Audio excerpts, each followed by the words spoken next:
Sério, eu só me arrependo de ter demorado tanto tempo pra assistir esse filme.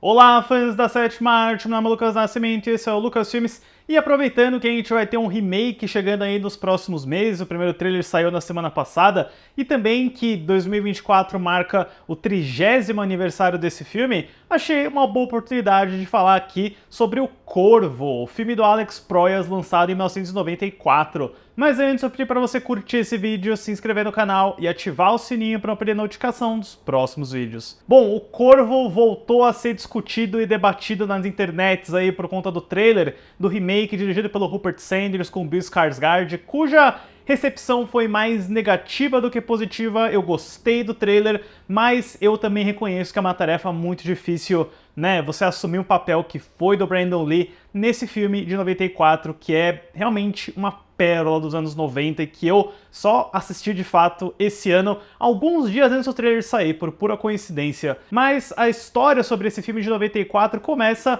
lá nos quadrinhos do James O'Barr, que na verdade tem uma história muito trágica por trás da publicação dessa história, porque ele baseou o personagem do Eric Draven, do Corvo e toda a história de um homem que volta dos mortos para vingar a morte da noiva, num evento na vida real, porque ele também estava num noivado, a noiva dele morreu num atropelamento e fuga, e o O'Barr, cheio de ódio no coração, com sentimentos muito complexos de luto, escreveu o quadrinho do Corvo para tentar lidar com esse processo muito difícil, né? E o quadrinho, justamente por essa questão, né, por ter algo tão íntimo e próprio dele, acabou sendo um grande sucesso no meio, foi para diversas editoras e, como tudo que acontece aí nos dias de hoje com IPs, né, chamou a atenção dos estúdios de Hollywood. O O'Barr recusou diversas ofertas e propostas de estúdios e artistas diferentes, um deles propondo um musical estrelado pelo Michael Jackson, imaginem só como teria sido isso, mas o caminho do O'Barr acaba se cruzando com o do roteirista John Shirley, que tinha desenvolvido a ideia de uma história chamada Angry Angels para uma história em quadrinhos,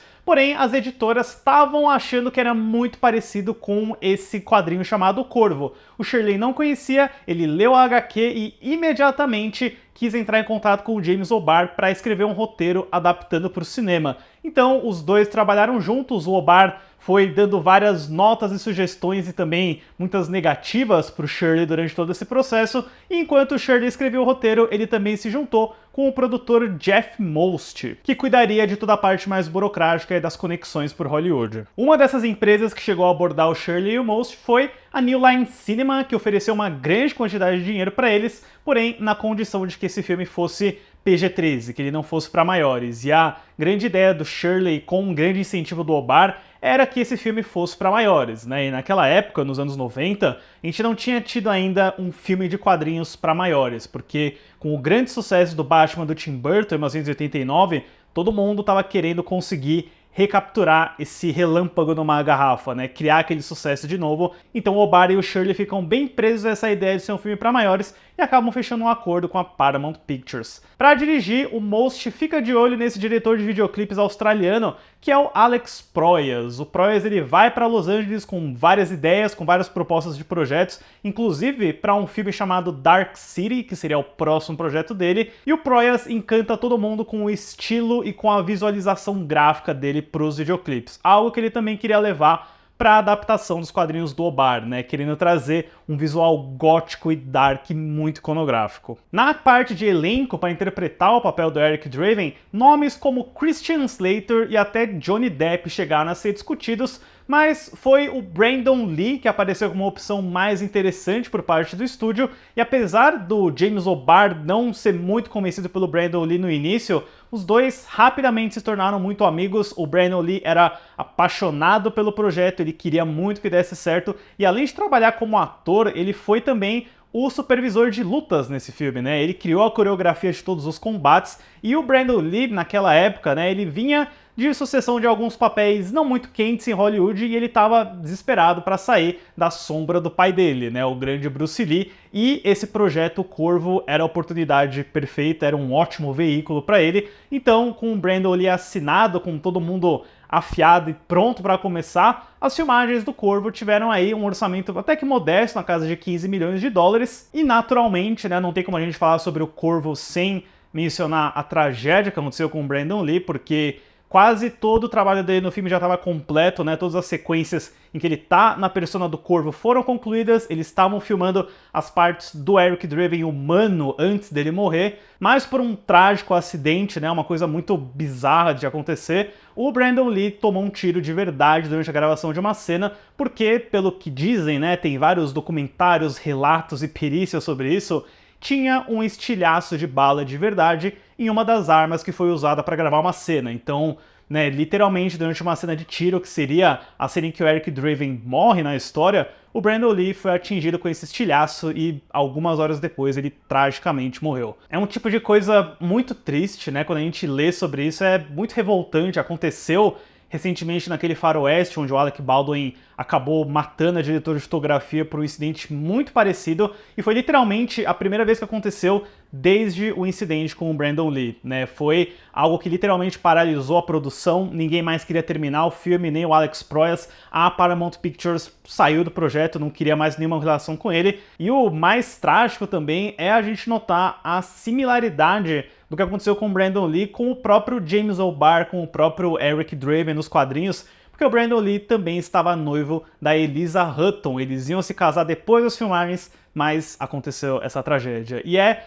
justamente a Eliza Hutton e a família dela, do Brandon Lee, que incentivam bastante a produção do filme ser retomada para que o filme seja concluído, porque era um trabalho de paixão muito grande do Brandon Lee. Então a Miramax resolve entrar para assumir o projeto e injeta mais 8 milhões de dólares para a conclusão do filme, e através de um trabalho com CGI, com sombras, fotografia e o dublê Chad Stahelski, o futuro diretor do John Wick, eles conseguem terminar todas as cenas do filme, e o resultado, né, que hoje é tão lembrado aí pela tragédia do Brandon Lee, é realmente assim um filme muito especial, muito diferente das outras adaptações de quadrinhos que a gente vê, e eu realmente acho que ele teria sido um divisor de águas para a carreira do Brandon Lee. A história do filme começa com o assassinato de Eric Draven, vivido por Brandon Lee e sua noiva Shelley. Um ano depois de suas mortes pelas mãos de uma gangue, Eric retorna dos mortos com poderes de um ser imortal e assume a identidade do Corvo para se vingar de cada um de seus assassinos. Então, o Corvo é a sua clássica história de vingança, mas com um elemento sobrenatural que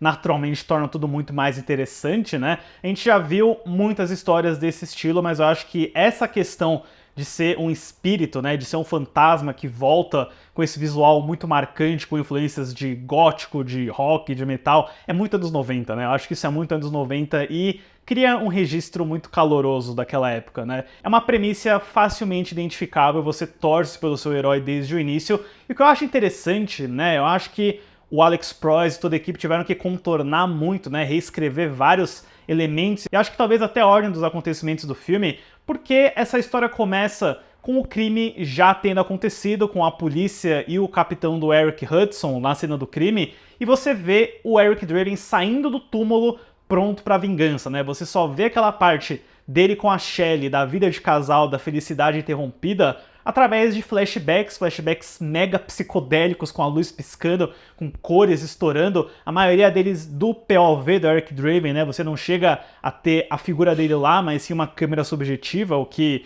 é uma solução criativa, né, para você não ter o ator ali. Então eu acho que tudo isso te traz um filme muito diferente, porque eu até sinto isso vendo o trailer do remake com o Bill Skarsgård. Você normalmente teria uns 15 minutos do casal muito felizes ali, tendo sua vida normal, e eu confesso que eu até sinto um pouco de falta disso, mas você já começa no 220, com o personagem pronto, né, ele saindo do túmulo, e é quase um filme de terror. Você ainda não entende todas as peças, o que tá acontecendo, então você passa uma boa parte desse primeiro ato numa espécie de mistério, né? Quem é esse cara, o que aconteceu, por que que ele morreu, o que que tá acontecendo com ele. É uma solução puramente visual, né? Ele se balança na janela quebrada, corta a mão e você vê que a mão dele se regenera. Então você aprendeu tudo que você precisa sobre esse personagem, a conexão dele com esse corvo, né? Ele consegue compartilhar a visão com a ave. É muito interessante, é uma mitologia simples que te explica sem perder muito tempo e muito disso visualmente. Acho que a experiência do Alex Proyas com videoclipes, onde você tá totalmente no visual e na música, é muito útil para essa primeira parte, principalmente na icônica cena que o Eric Draven faz a maquiagem, que ele pinta o rosto e é um videoclipe, né? É um videoclipe dos anos 90, tem muitas músicas icônicas nesse filme, né? Como muitos trabalhos do The Cure, e eu acho que isso é muito legal, sabe? Eu acho que isso dá um estilo e uma personalidade muito forte para esse filme. E quando, né, a jornada de vingança de fato começa, o filme fica extremamente divertido, porque, querendo ou não, a gente tá num universo de quadrinhos, então todos os vilões são mega espalhafatosos, cartunescos. Você tem esse grande chefão do crime vindo pelo Michael Wincott com aquela cabeleira enorme dele. Nossa, que vilão espalhafatoso, bobalhão, mas é tão divertido, é tão legal. Nenhum dos capangas que aparecem ao longo do filme, né, Tintin, Funny Boy, tem uns nomes engraçados aí, nenhum deles é só um capanga genérico. Parece que cada um daqueles personagens tem potencial para estrelar a sua própria história. Então, você sente que apesar de ser um universo compacto, naquela cidade bem escura, sempre chovendo, suja, é quase uma Gotham City do Tim Burton, só que piorada, você sente que é um universo muito rico, né, que tem personagens ali muito interessantes, e quando o Eric Draven, já como Corvo, tá nessa jornada de vingança, é muito satisfatório, é muito legal, porque você tem cenas de ação muito elaboradas, você tem uma valorização bem interessante para os golpes, para a coreografia e também para o grande trabalho de tiroteios, sabe? A gente sempre pensa em Matrix no final dos anos 90 como aquele filme com capa preta, com couro e metralhadora, mas estava tudo aqui no Corvo já. Tem muitas sequências que exploram bem o valor iconográfico disso, inclusive esse é um dos primeiros trabalhos do grande diretor de fotografia Dariusz Wolski, né? Ele é muito requisitado hoje em dia, e ele pinta com as sombras, com a chuva, com a estilização de uma forma que realmente parece honrar os quadrinhos, sabe? Eu sempre digo aqui que os filmes baseados em quadrinhos, na minha opinião, tem que manter um pouco aquele valor estético. Acho que você tem que honrar um pouco a mídia de onde está vendo, sabe? A história em quadrinho. Então, isso não é um problema no Corvo de 94, que é, de fato, um filme muito, muito bonito de se olhar. E eu acho que o que torna toda a experiência, né, dessa saga de vingança não é só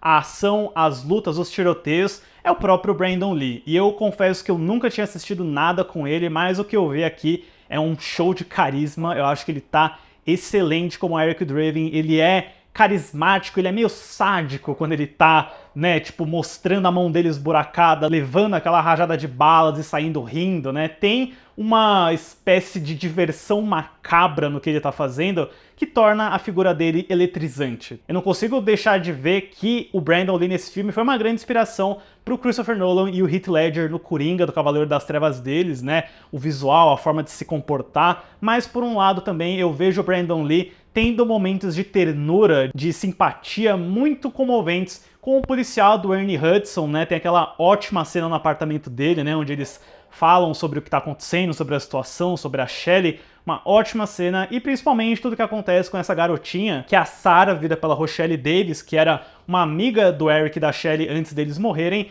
É aquele clássico elo, né? Você tem um personagem que vai fazer coisas muito violentas, ele vai matar pessoas, mas se você consegue estabelecer um elo humano forte o suficiente, seja com a Sarah, seja com o policial do Hudson, tudo funciona, é muito válido, e eu acho que você tem uma experiência realmente completa, sabe? Você consegue ver aqui que os cineastas realmente tiveram que dar uma contornada em alguns elementos para fazer dar certo, mas dadas as circunstâncias é realmente um milagre que esse filme tenha acontecido. E, né, quando eu terminei de assistir, né, com aquela mensagem final de que nenhuma pessoa se vai de verdade até você amar, isso é muito da história do Corvo, mas também é sobre o próprio Brandon Lee, e eu fiquei meio chateado, sabe, porque eu vi ali uma grande performance. É triste quando você perde um talento genuíno, você consegue enxergar ali que o Brandon Lee, nossa, teria chovido muitos papéis para eles, teria vindo uma carreira maravilhosa, mas ao mesmo tempo, né, infelizmente o Brandon Lee morreu nesse incidente trágico no filme, mas eu acho que ele deixou um legado muito digno do trabalho dele, sabe? Eu acho que o que ele o Alex Proyas e toda a equipe realizaram com o Corvo é realmente um testamento, sabe? É um filme feito com muito amor, com muita dedicação, e eu acho que ele, né, nesses 30 anos que ele existe, ele é um filme de 94, eu acho que ele permanece muito moderno. Para o Corvo de 1994, eu dou uma nota 9. E no lado financeiro, o Corvo obviamente chamou muita atenção por conta dos eventos trágicos. O filme teve uma bilheteria mundial na casa de 94 milhões de dólares. Com esse grande sucesso, todo mundo queria fazer continuações do Corvo e nós tivemos algumas diretamente para VHS e DVD, talvez eu fale um pouco sobre elas num outro vídeo, até finalmente chegar no longo e adiado remake / reboot, que teve tantas encarnações, tantos nomes e diretores anexados, acho que nem vai caber no vídeo quando eu for falar sobre o Corvo desse ano. Sério, acho que vai ter que ser um vídeo à parte. Mas enfim, pessoal, deixe nos comentários depois o que vocês acham do Corvo de 94 e suas expectativas para o novo filme com Bill Skarsgård. Certo, pessoal? Obrigado pela visita e até a próxima sessão.